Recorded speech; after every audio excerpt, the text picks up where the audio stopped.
Lanka. You're here with me, Amaya, on Good Morning Sri Lanka, and I am here with Jason for the very first time this year. Can you believe that, Jason, that we haven't met each other on the show until it's the end of January? 2014. 2014. I'm a new man.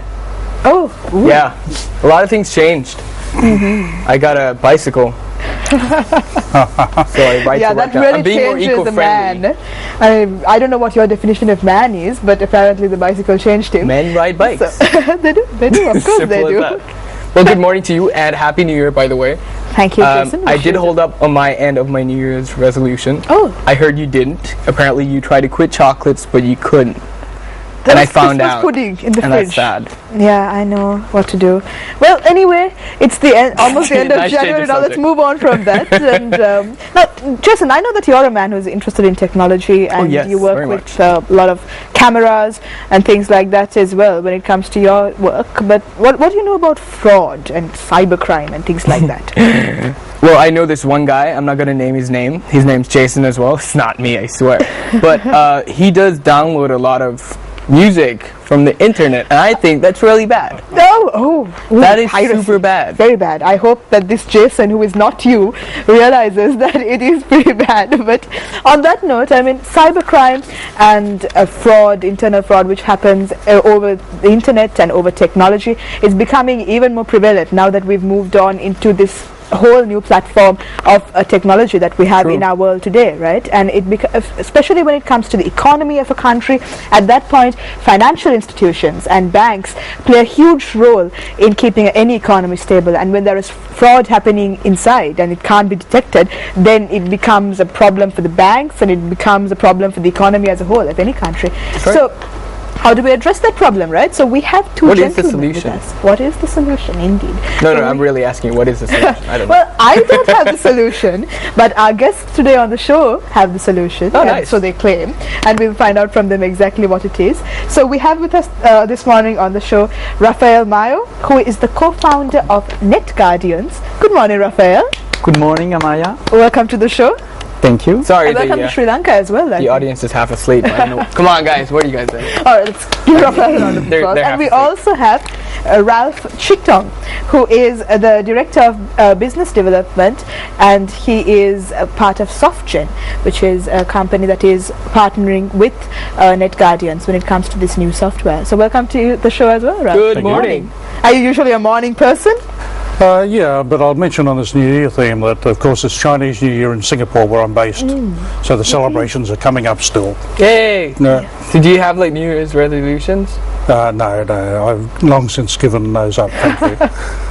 Unfortunately. A man who has embraced the reality of New Year resolutions. Quite refreshing, isn't it, Jason? Yes. All right. So, when we speak about, we spoke about internet and technology that's really come up. It's developed a lot. I mean, it's part and parcel of everybody's lives now. And when it comes to fraud in certain institutions, that's where you come in, and that's what NetGuardians is about. So, Rafael, you're the co-founder of this software. Let's hear what it's all about. Yes, absolutely. So, in fact, NetGuardians is a Swiss software vendor, so we developed a technology in order to catch fraudster.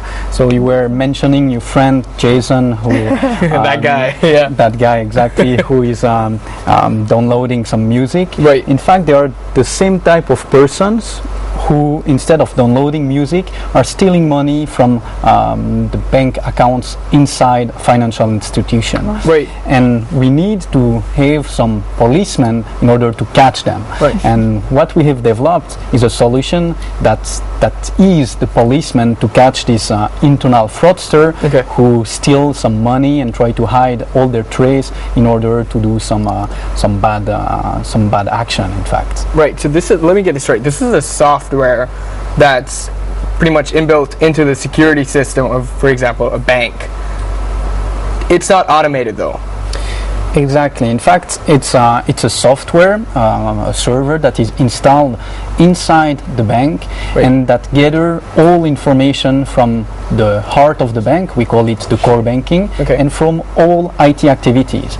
we mash all this information together and we do analysis, behavioral analysis, in order to send alarm and notify the security people, the IT people, or different respondent that there is something that is not behaving normally. And it's how we can catch different internal fraudsters that try to hide some manipulation they've done. Oh, well, so you're the co-founder of this particular software. And let's hear about how it all started up and where did you get the idea? I mean, when did you realize that this product is necessary? In fact, it started all when I was at university with my associate and former colleague, where we were like kind of geek people developing and having a lot of fun. Let's all make some software. Yeah, it was a little bit like that at that time. And in fact, when we started to work for companies and we worked for multinational and for banks, we noticed that there were really some gap in terms of internal controls. Okay. And also what has shown the recent press in a lot of countries, in the US, in Europe, when you see big numbers like $1 billion of loss for banks due to internal person. It's from there that we started and thought, okay, we have to do something in order to be able to fight against this pledge that happened in the financial industry. And we started from there. We were 2 people in 2007, and we started to develop a product, and now almost 10 years after, we are really expanding worldwide. There are more than 50 institutions that use our solution, from big names of the top 10 banks to private banks. As we come from Switzerland, there are a lot of private wealth management banks that use our solution. So now we are expanding and trying to fight against different fraudsters around the globe. So that's brilliant. Now, Ralph, let's hear about SOFGEN's involvement with SOFGEN's NetGuardians as well. an international global IT services company, and traditionally our expertise has been in the core banking space and core banking process, implementation, support, and the things that go around core banking. I think, as we discussed before, there's mobility in terms of access by telephone, iPad, customer communications. It's that much more decentralized now, isn't it? Well, it's much more decentralized, but now that banks have put in core banking, they're looking for the next step. How do you secure the organisation? How do you do cost control? So the partnership we have with Raphael's firm, NetGuardians, fits into our strategy of where we want to take our company. And it's a very, it's a global subject. It's a subject that central banks, international regulators are looking at. And it's very, very topical, whether it be Sri Lanka, Singapore, and all the Asian countries. So why is it timely now to introduce this to Sri Lanka? I mean, why is this the first country that you've chosen in the region? Let's hear about that. I mean, why Sri Lanka? We're just a very small island nation here in the middle of the Indian Ocean. In fact, we came in Sri Lanka because we have been contacted by Sri Lankan banks. We've heard about our products because middle of last year we started to expand in Asia from Singapore and surrounding countries, and about end of last year we have been contacted by a bank from Sri Lanka, and that's why we thought, okay, there are some institutions that are interested in our solution, so we'll see how it is a little bit in Sri Lanka. And we organized this week an event with more than 50 bankers that shows a great interest on the solution, and that's why we came here, in fact. And you're here on Good Morning Sri Lanka speaking about it to all our viewers as well. But now, Ralph, I can ask you, I mean, we need to find out whether there's a very high level of fraud in Asia and in the region now, right, Jason? There isn't, though. I don't know seriously. about internet piracy when it comes to movies the thing and about songs. fraud is that you actually, banks don't confess. When they have a fraud, banks aren't going to come to the press and say, gee, you know what happened yesterday. And the other thing is that they may not find out for years that they have a problem. And suddenly they find out there's been a process problem, and someone's been siphoning off some money or cents or something from balances, dormant accounts, and that they might get away with that for years and years.